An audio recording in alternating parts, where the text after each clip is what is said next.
اور اگر کوئی اپنا ہی کہلا کے باتیں جاہلوں والی کرے اور کہے جو میں کہوں وہی مان جاؤ، تو پھر بھی عالم بتائے کہ یہ صوفی خام ہے، اس نے یہ بات جہالت کی ہے، یہ اس کا فرمان قرآن و سنت کے منافی ہے، ہم اس کی حمایت نہیں کر سکتے، یہ سب سے جنگ لینی پڑے گی۔ تو پیچھے پھر ہاتھ چومنے والے کتنے بچیں گے؟ وہی جن کی قسمت بھلی ہے۔ تو اگر یعنی عالم دین، یہ اعلی حضرت کی فکر میں آپ کے سامنے بتا رہا ہوں نا، تحفظ دین کا جو موضوع ہے کہ اس میں عالم دین کو اس سے بے نیاز ہو جانا چاہیے کہ میرے نعرے لگانے والوں کی تعداد بڑھ رہی ہے یا گھٹ رہی ہے، ہاتھ چومنے والوں کی تعداد بڑھ رہی ہے یا گھٹ رہی ہے، نذرانہ دینے والے دے رہے ہیں یا پہلا بھی واپس مانگ رہے ہیں، اسے یہ دیکھ، یہ صورتحال کہ میں بولتا ہوں تو میں اگلوں کے تیور دیکھ کے بولوں کہ وہ واہ واہ کریں تو پھر میں ان کی واہ واہ کے مطابق بولوں، اور اگر وہ ہائے ہائے کریں تو میں چپ ہو جاؤں۔ عالم ایسا نہیں ہوتا، چونکہ اس کے لیے اس نے اپنی ڈیوٹی کرنی ہے، اور جب وہ ڈیوٹی پہ ہے، سرکاری ڈیوٹی پہ، سرکاری ڈیوٹی پہ، میرے امام نے کہا تھا نا، بجز سرکار سر کار ایجاد سروکار بسرکار ندارم، بجز سرکار سر کار ایجاد، کار ایجاد ہے نا زمانے کی جہاں کی تخلیق، اور اس کا سر کون ہے؟ ہمارے آقا صلی اللہ علیہ وسلم۔ آپ کا کام، آپ کی لگائی ہوئی ڈیوٹی، میں اس سرکاری کی بات کر رہا ہوں، بجز سرکار سر کار ایجاد سروکار بسرکار ندارم۔ تو یہ ڈیوٹی کے وقت کسی کے تیور بدلنے سے روئے سخن بدل جائے تو پھر پیچھے سے جہاں سے فیض آ رہا تھا وہ آنا بند ہو جائے گا۔ ڈیوٹی نبھاتے ہوئے وفا ان سے کرنی ہے جن کی لگائی ہوئی، جن کی طرف سے ڈیوٹی ہے۔ ینفون عنہ تعریف الغالین وانتحال المبتلین وتأویل الجاہلین، تأویل الجاہلین، یہ ساری چیزیں ضروری ہے اعلیٰ میرٹ پر مجدد کے لیے، اور پھر اس سے منسلک جو کارکنان ہیں ان کے لحاظ سے تو ہم مجددین کے فیصلے کرنے کے لحاظ سے اعلی حضرت اور باقی جو برحق مجددین ہیں ان کی پالیسی میں یہ تینوں چیزیں ہم دیکھتے ہیں۔ یعنی پتہ چلا کہ مجدد ہونے کے لیے، مجھے وہ لاہور کانفرنس ہو رہی تھی نا، تو کسی نے پوچھا تھا کہ مرزا قادیانی کو مجدد کہہ سکتے ہیں؟ تو میں نے کہا مجدد ہونے کے لیے پہلے انسان ہونا ضروری ہے، پھر مسلمان ہونا ضروری ہے، آگے پھر شرطیں پائی جائیں تو مجدد بنتا ہے۔ آج کچھ لوگ کتابوں کی تعدادیں گن کے کہتے ہیں فلاں مجدد ہے، تو کتابوں کی تعداد سے مجدد نہیں بنتا، مجدد طوفانوں کے سامنے کتابوں کے ہمراہ کھڑے ہو جانے سے بنتا ہے۔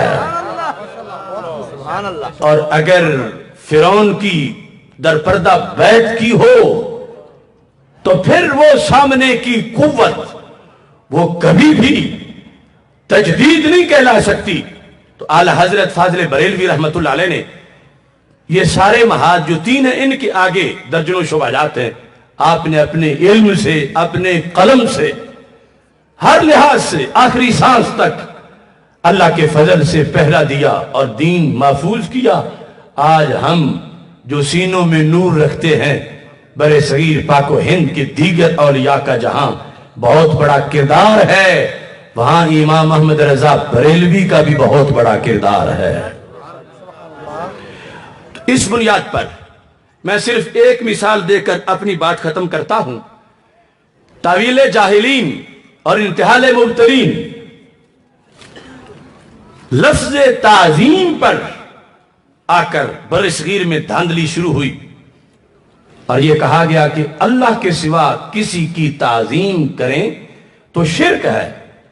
مطلقاً لفظ تعظیم، یہ نہیں کہ تعظیم تعبدی. سینکڑوں کتابوں میں لکھ دیا اللہ کے سوا اگر کسی کی تعظیم کریں، اگرچہ نبی ولی کی کسی کی بھی اللہ کے سوا، تو وہ شرک ہے. جب یہ بات بتائی جا رہی تھی اور ستم بالا، ستم یہ ہے کہ ساتھ اس کی دلیلیں بھی دی جا رہی تھی. مثال کے طور پر جو اسماعیل دہلوی نے کہا کہ نبی کا خیال نماز میں آ جائے تو گائے گدھے کے خیال سے معاذ اللہ برا ہے. کیوں؟ کہتا ہے نبی کا آیا تو تعظیم سے آئے گا. نماز رب کی ہو، تعظیم نبی کی ہو تو نماز ٹوٹ جائے گی. گائے کا آیا تو تعظیم کے بغیر آئے گا تو گائے کا خیال آئے گا، نماز ہو جائے گی.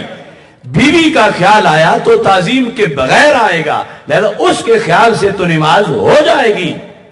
مگر معاذ اللہ یہ کہنے لگا کہ نبی کا خیال نماز میں نہیں آنا چاہیے. کیوں؟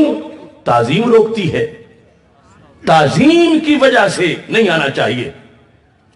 یہ نمازیں ہیں جن کے بارے میں اقبال نے یہ کہا تھا سطوت توحید قائم جن نمازوں سے ہوئی وہ نمازیں ہند میں نظر بریمن ہو گئیں.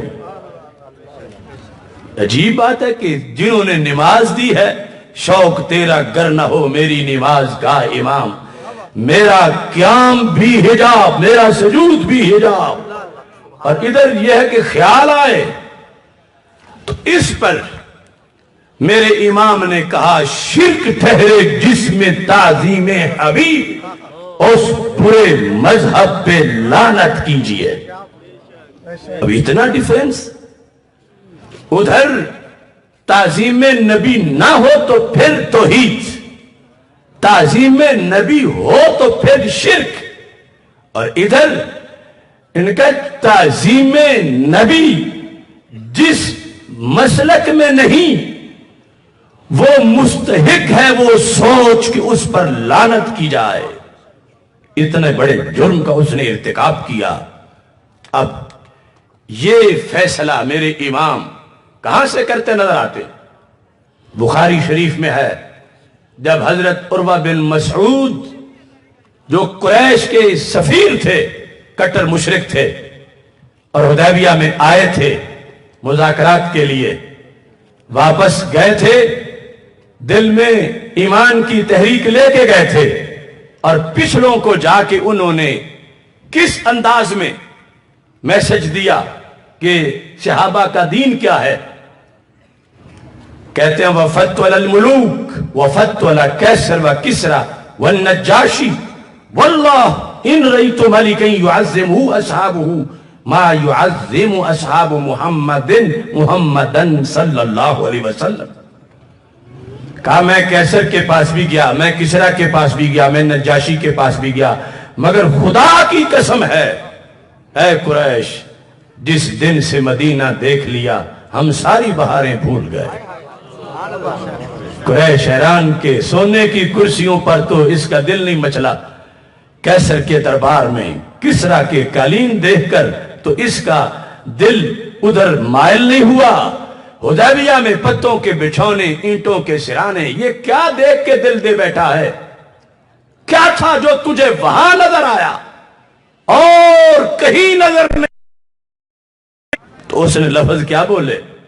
اس نے کہا جو تعظیم اصحاب نبی کرتے ہیں اپنے نبی کی، جو تعظیم رسول اللہ صلی اللہ علیہ وسلم کے اصحاب سرکار کی کرتے ہیں، یہ کسی بادشاہ کے درباری اس بادشاہ کی نہیں کرتے. لبیک یا رسول اللہ لبیک لبیک لبیک یا رسول اللہ لبیک لبیک لبیک یا رسول اللہ لبیک لبیک لبیک یا رسول اللہ لبیک لبیک لبیک یا رسول اللہ لبیک لبیک رسول اللہ لبیک لبیک لبیک یا رسول اللہ لبیک لبیک لبیک. بات میں سمیٹ رہا ہوں. تعظیم کا لفظ بولا، تعظیم سے کیا وہ قریش کو یہ مطلوب ہے کہ پھر تعظیم کیا ہوتی ہے؟ اب دیکھنا جو حدیبیہ میں تھی، آج میرا چیلنج ہے دنیا کے چوک میں کھڑے ہو جاؤ، وہ حدیبیہ جسے صحابہ جس کو تعظیم قرار دے رہے تھے، اور دشمن نبی کو بھی محسوس ہو گیا کہ بادشاہوں میں اور نبیوں میں بڑا فرق ہے، وہ آج چمک دیکھو گے تو سنی کے سینے میں نظر آئے گی، ان پڑھ ہے تو پھر بھی آئے گی، پڑھے ہوا تو ویسے ہی نور علی نور ہے۔ کیا تعظیم تھی؟ ان رأیت ملک یعظمہ اصحابہ، یہ عظم یعظم تعظیما، بخاری کہہ رہی ہے، بخاری میں حدیث کہ صحابہ کی تعظیم نبی نے مشرک کا شرک برباد کر دیا۔ تعظیم نبی دیکھی تو شرک ٹوٹ گیا۔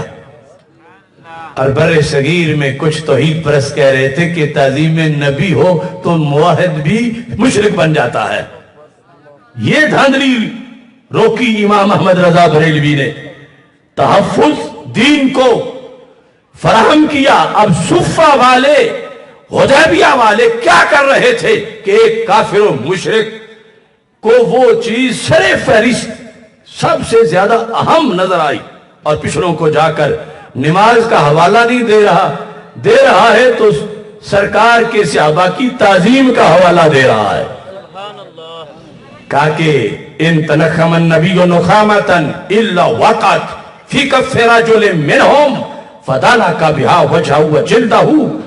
قریش تعظیم اسے کہتے ہیں۔ اب ڈیفینیشن سنو تعظیم کی، اور یہ کہیں تجھے دیگر کیمپ میں نظر نہیں آئے گی، سنی ان پڑھ ہوگا پھر بھی سینے میں ہوگی۔ کیا تعظیم کر رہے؟ تو عروہ نے کہا میں نے دیکھا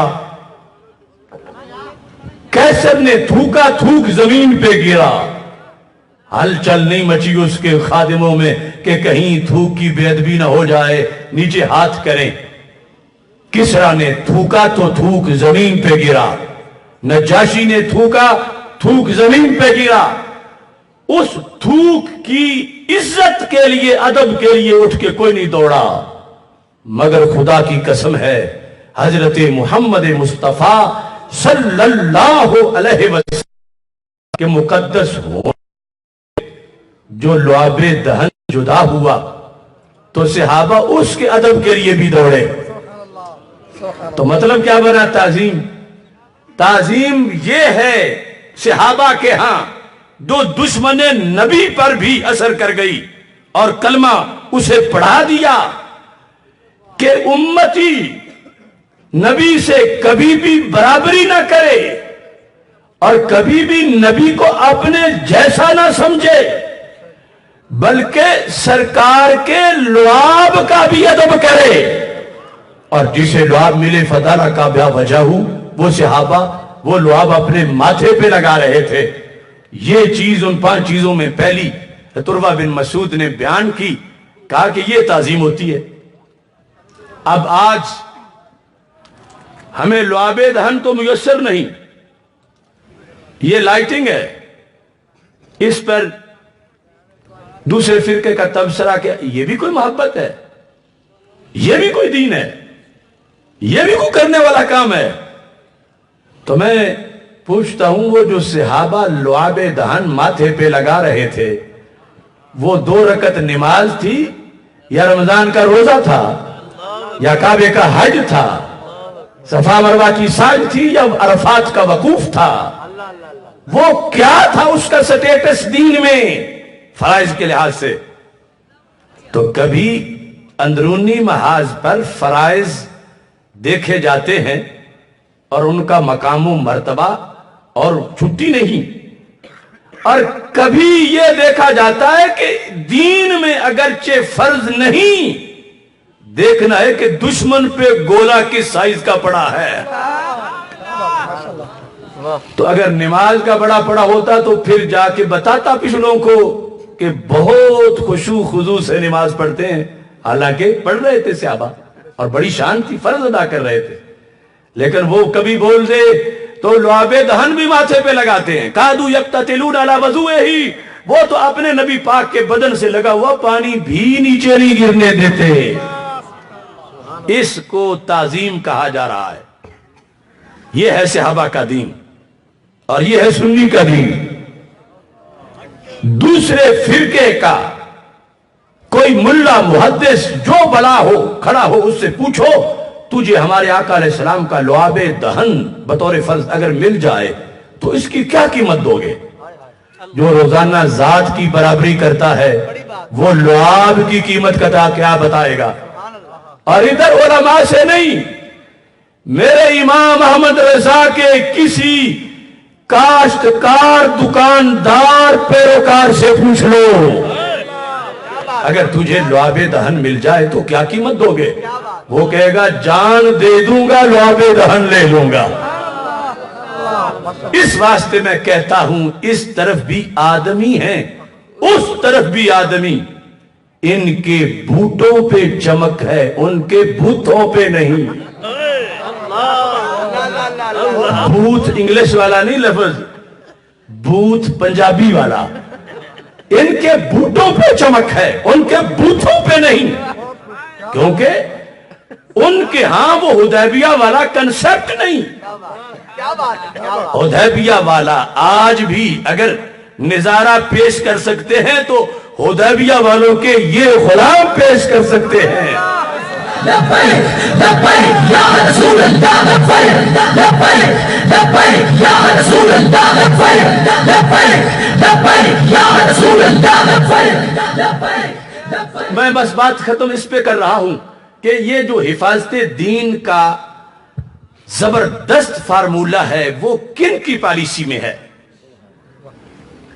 ادھر مرکز پہ حکومت ہے، ریال ہیں، تیل ہے، اور اس سب کچھ کے ہوتے ہوئے فلسطین کی بوڑھی مائیں بچوں کے جنازوں سے لپٹ لپٹ کے رو رہی ہیں، اور کشمیری 100 سے زیادہ دنوں سے محصور ہیں. یہ تبلیغ اسلام، یہ سیرت کانفرنسیں، یہ رابطہ عالم اسلامی کے جلسے سعودی عرب کے، یہ کیوں نہیں اثر ہو رہا؟ اصل بات یہ ہے، چھوٹی سی مثال بطور فرض، اگر حدیبیہ میں صحابہ کرام رضی اللہ تعالی عنہم کی جگہ اس کمپنی کے لوگ بیٹھے ہوتے، یہ مخصوص کمپنی ٹولیوں میں بیٹھے ہوتے، اوپر سے عروہ بن مسعود آ جاتے، کٹر مشرک. ایک ٹولی میں بیٹھتے تو وہ آپس میں، چونکہ یہ کمپنی والے ہونے تو صحابہ تو نہیں، ان کی بات ہو رہی ہے، تو عروہ بن مسعود کے کانوں میں یہ آواز پڑنی تھی کہ یہ جن کا ہم نے کلمہ پڑھا ہے بس یہ ڈاک دینے آئے ہیں، ایلچی ہیں، ڈاک دے کے چلے جائیں گے، اس کے علاوہ ان کا کوئی کردار نہیں ہے معاذ اللہ. دوسرے ٹولے میں بیٹھتے تو آگے یہ تبلیغ ہونی تھی کہ یہ تو مکھی کا پر بھی نہیں بنا سکتے. تیسری جگہ جا کے بیٹھتے تو آگے تقریر کہ ان کو تو اپنا بھی پتہ نہیں کہ قیامت کے دن میرے ساتھ کیا ہوگا. چوتھے میں جاتے ہوئے ان کو تو دیوار کے پیچھے کا بھی پتہ کوئی نہیں. پانچویں میں بیٹھتے جا کے یہ تو دعائیں مانگ مانگ مانگ کے تھک جاتے ہیں، ان کی تو رب کوئی مانتا ہی نہیں ہے. یہ جو ان لوگوں کی تقریریں ہیں یا نہیں، یہ تقریریں اگر ایک مشرک آ کے سنتا، اب مجھے بتاؤ وہ کلمہ پڑھتا؟ اسے کوئی شوق دین کا پیدا ہوتا؟ اس کے شرک کا تالا ٹوٹتا؟ کیا وہ جہنم سے نکل کے جنتی بنتا؟ تو کیسے بنا ہے؟ سنی تعظیم کے منظر سے بنا ہے. لعاب دہن ماتھے پہ لگایا ہے تو ادھر شرک ٹوٹا ہے. یہ دوئی کرنے میں لگے ہوئے ہیں، کہتے ہیں شرک ہر کام میں ہے، یہاں تک بڑھتے بڑھتے بڑھتے بڑھتے شرک فی المحبہ کی قسم بھی ڈھونڈی. محبت میں شرک، وہ کیا کہ جیسی اللہ سے ہے ایسی نبی سے نہیں ہونی چاہیے، ورنہ شرک فی المحبہ ہو جائے گا. یہ بخاری کی شرح محمد بن صالح عثیمین، اس نے یہ باقاعدہ شرک کی قسم لکھی. اور ادھر سرکار فرماتے ہیں یکون اللہ و رسولہ احب الیہ مما سواہما. فرما مومن کو ایمان کی لذت ہی تب آتی ہے جب اللہ اور اللہ رسول صلی اللہ علیہ وسلم، اللہ اور اللہ کے رسول صلی اللہ علیہ وسلم ان دو ذاتوں سے ایک ہی پیار کرتا نظر آ رہا ہو. تو اس بنیاد پر یعنی جب اتنی بڑی بڑی دھاندلیاں دین کے خلاف ہو رہی تھی، اعلی حضرت نے آ کے ملت کو تحفظ بخشا. اور آج ہمارا یہ اپنے دوستوں سے پیغام، اپنے دوستوں کے لیے مطلقاً جو لوگ سوچتے ہیں کہ اسلام کا بول بالا کیسے ہوگا، تو میں ان کو کہتا ہوں یہ جو پریچنگ سٹائل نجد والوں کا ہے، دیوبند والوں کا ہے، اس سے تو کوئی توقع ہی نہ رکھو کہ اگلوں پہ کوئی دھاک بیٹھے گی. مسلمانوں کی دھاک تب بیٹھی کہ جب لعاب دہن ماتھے پہ لگا. اور اگر اگلے یہ سمجھے کہ یہ تو نبی کو اپنے جیسا کہتے ہیں، تو وہ کہیں گے ہم نے خاکے بنائے پھر بھی یہ کیا کر سکتے ہیں، یہ اپنے جیسے جو کہتے ہیں تو ہم نے لکیروں کو ان کے نبی جیسا کہہ دیا ہے. بلا وجہ نہیں چمن کی تباہیاں، کچھ باغ باہیں برق و شرر سے ملے ہوئے. تو اس بنیاد پر تحفظ دین کے لیے ان سارے شعبوں پر پہرا دینا بحیثیت کارکن ہمارے لیے ضروری ہے.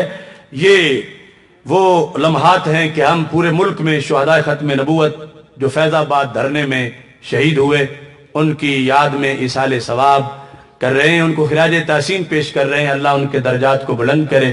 ان کا خون ایک مقدس مشن کے لیے پیش کیا گیا، مگر افسوس ہے اس ظالم حکومت کی اس ظالمانہ کاروائی پر کہ ربیع الاول شریف کے مہینے میں عاشقان رسول صلی اللہ علیہ وسلم جو نہتے تھے، دن کا وقت تھا، کوئی جنگل نہیں تھا، شہر اقتدار تھا، اور انہیں گولیوں سے بھون دیا گیا. افسوس کہ آج تک شہداء کی تعداد بھی پوری نہ کی جا سکی. افسوس کہ آج تک FIR بھی نہ کٹ سکی. یہ کوئی کیکروں کے پتے تھے کہ جن کے بارے میں ظالم سے پوچھا نہیں جا سکتا. یہ کوئی لاوارث خون تھا کہ اسلام آباد کی سڑکوں پہ بہہ گیا. تو آج ان کے پچھلے جو انہیں اس وقت بھیج رہے تھے مینار پاکستان کے جلسے میں، ان کا نام لینا بھی برداشت نہیں کر سکے. یہ سنی خون ہے، یہ بولے گا.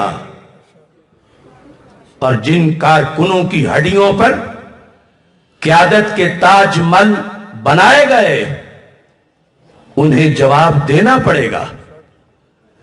وہ تو شہید ہو گئے، مگر امام حسین رضی اللہ تعالیٰ عنہ شہید ہو گئے تو کیا یزید کو چھٹی دے دی جائے؟ کیونکہ امام حسین کو شہادت کا مرتبہ مل گیا ہے، لہذا یزید کو کچھ نہ کہو، یزید کو چھٹی دے دو، انہیں شہادت جو مل گئی ہے. شہادت اپنی جگہ اور ظالم کا ظلم اپنی جگہ اور ظلم کا بدلہ اپنی جگہ، اور ظلم پر کمپرومائز کرنے والوں کا محاسبہ اپنی جگہ. سونا جنگل رات اندھیری چھائی بدلی کالی ہے، سونے والوں جاگتے رہنا چوروں کی رکھوالی ہے. آنکھ سے کاجل صاف چرا لیں، یا وہ چور بھلا کے ہیں، تیری گٹھڑی تاکی ہے اور تو نے نیند نکالی ہے. اللہ تعالیٰ اہل سنت و جماعت کو عروج عطا فرمائے. وآخر دعوایا ان الحمدللہ رب العالمین.